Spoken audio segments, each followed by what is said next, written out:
everyone. Today I am going to take a lecture of discrete mathematics, chapter number 3, relations, and our today's topic is the compatibility relation. We have already seen in our previous lecture what is the relation, what is the equivalence relation, that means what is the property of the reflexive, how we find out the reflexive relation, symmetric relation, and the transitivity relation. Okay, so reflexive relation, that means what? The elements related itself. Okay, and the symmetric relation, that means what? If A related to B, then B related to A.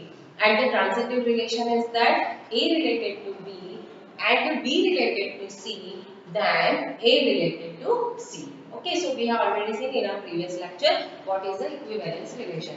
Our next is the compatibility relation. So what do you mean by the compatibility relation? So compatibility, that means what?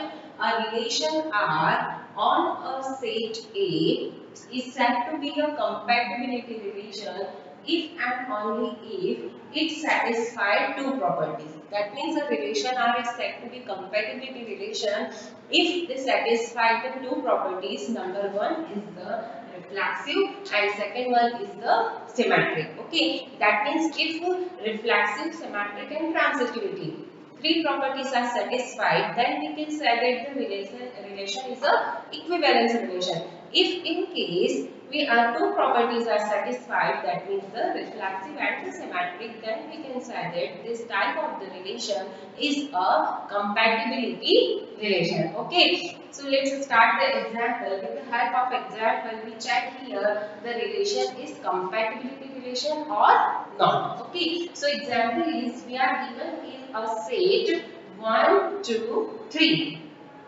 And relation is also given 1, 1, 2, 2, 3, 3. 1, 2, 2, 1, 2, 3, 3, 2, 1, 3 and 3, 1. That is we are given in a set A and given in the relations, and we check here this relation is compatibility relation or not. Okay, so first in the solution, first we find out the reflexive. Okay, so reflexive relation, that means what? The elements related to itself. Okay, that means A belongs to A, so A related to A. Okay, this is the reflexive relation. So according to our question, we are given in the relation, so we have the 1, 2, 3. 3 elements. So according to your relation, you check here 1 related to 1, 2 related to 2 and 3 related to 3. That means all the 3 elements related to itself. That means the reflexive property is satisfied. So here we write here 1, 1 belongs to relation, 2, 2 belongs to R and 3, 3 belongs to R. That means reflexive property is satisfied. Okay. Second one is what? Second property is the symmetric property. So we write here symmetric relation. Okay. So what do you mean by the symmetric relation? Symmetric relation, that means A related to B, then B related to A. Okay, that means A related to B, then B related to A. So here this is the reflexive. In the symmetric form, if 1, 2 present in the relation, then 2, 1 is also here. So yes, 2, 1 is also present here. So we write here 1, 2 belongs to R, then 2, 1 also belongs to R. Okay, next is according to, you always check here according to your relation. Okay, not in your set, according to your relation. If 2, 3 belongs to R, that means 2, 3 present here in the relation. So 3, 2 is most present in your relation. So yes, 3, 2 is also present in the relation. So here we write 2, 3 belongs to R, then 3, 2 also belongs to R. Okay, next one is what? 1, 3 belongs to R, then 3 comma 1 also belongs to R. So we write here 1 comma 3 belongs to R, then 3 comma 1 also belongs to R. Okay, so according to this, we check here A related to B, then B related to A. That means what? Reflexive relation is also satisfied, or you can say that reflexive property is satisfied according to your question and given in the relation. Okay, so here reflexive and symmetric, both the properties are satisfied, then we can say that the given relation is a compatibility relation.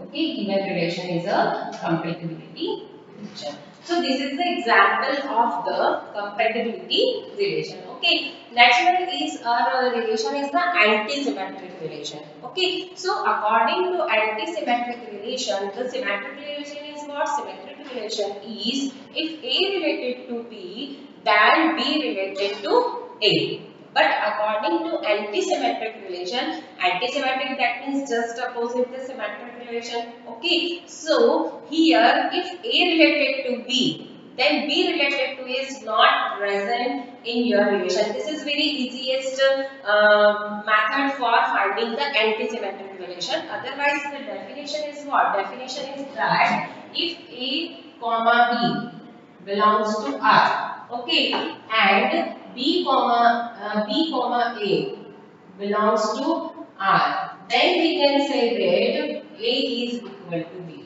This is the anti-symmetric property. Okay, but you always keep in mind if, for example, 1 comma 2 is present in your relation, so 2 comma 1 is not here. Okay, so this is the property of the anti-symmetric relation. Because of this is very important method, because of if we find out the equivalence relation, then we have the three properties: reflexive properties, symmetric property, and the transitivity. Okay, but sometimes we are find out here the anti-symmetric relation. So anti-symmetric, that means what? If A related to B, then B not related to A. This is the anti-symmetric property. Okay. So next is the anti-symmetric relation. So what do you mean by the anti-symmetric relation? So definition is a relation R defined on a set A is said to be anti-symmetric if x comma y belongs to R and y comma x belongs to R. That means what? In the symmetric relation, we check here if x comma y belongs to R, then y comma x also belongs to R. Then this type of the relation is a symmetric relation. Okay, but in anti-symmetric relation, if x comma y belongs to R and y comma x belongs to R, then x is equal to y. If this condition is satisfied, then we can say that the given relation is an anti-symmetric relation. Okay, so here that is we write it in the other words, x related to y and y related to x is implies x is equal to y. This is the anti-symmetric relation. Okay, so always keep in mind one point is very important. If we are given in any question and we find out the anti-symmetric relation. So first, if you check here according to your relation, if 1 comma 2 belongs to capital R, that means belongs to the relation say, so 2 comma 1 is not belongs to relation. Okay, so this type of the relation is the anti-symmetric relation. Got it? So here we are given in an example, a set A 1, 3, 5, 7. Okay, we are given in the 4 elements, and here we are given in the 3 relations R1, R2, R3, and we find out here which relation is anti-symmetric relation or not. Okay, so here 1, 3, 5, 7. According to this 1, 3, 5, 7, we have the 3 relations. So first relation is what? First relation we are given in according to your set A 1, comma 1, 1, comma 3, 3, comma 5, 5, comma 5, and 5, comma 7. This is your first relation. Okay, and according to this we find out only the anti-symmetric, not in reflexive and the transitive. Okay, so listen carefully. We check here only the anti-symmetric relation. Okay, So what is the condition for finding the antisymmetric relation? Condition is that if A comma B belongs to R, so B comma A not belongs to R. This is the antisymmetric relation. Okay. So here 1 1. If 1 3 belongs to R, so 3 1 is not here. Okay, 3 1 is not present in the relation R1. If 3 comma 5 belongs to R, so 5 comma 3 is not here. Okay, 5 comma 5, 5 comma 7 belongs to R. So 7 comma 5 not belongs to R. That means R1 is a antisymmetric relation. Got it? Second one is here we are given in 1 comma 1, 3 comma 3 and 5 comma 3. 5. So here is also the antisymmetric relation. Got it? Next one is what? Third. Third relation is what? 3 comma 3. Here 3 comma 5. Okay. So if 3 comma 5 present in your relation, so 5 comma 3 not present here, but here 5 comma 3 is also present here. So that means what? This is not a antisymmetric relation. Why? Because of if, for example, here we are given 3 comma 5 belongs to R. Okay, according to your relation. Got it? So here you write what? 5 comma 3 belongs to R. Is it correct? Yes. 3 comma 5 belongs to R and 5 comma 3 belongs to R. So according to your condition, if x comma y belongs to R and y comma x belongs to R, then what? X is equal to y. So here 3 is equal to 5. No, 3 not equal to 5. That means this is not a antisymmetric relation. Okay, so for finding the antisymmetric relation, you write here this step. So always keep in mind, you check here only the if 3 comma 5 belongs to R, then 5 comma 3 not belongs to R.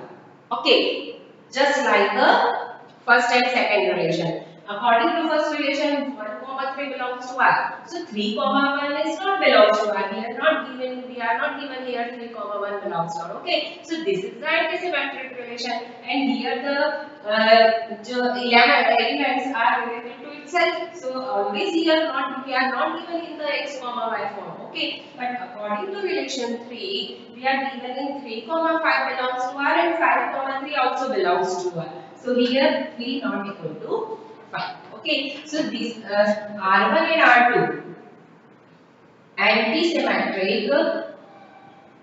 Okay. But R3 not antisymmetric relation.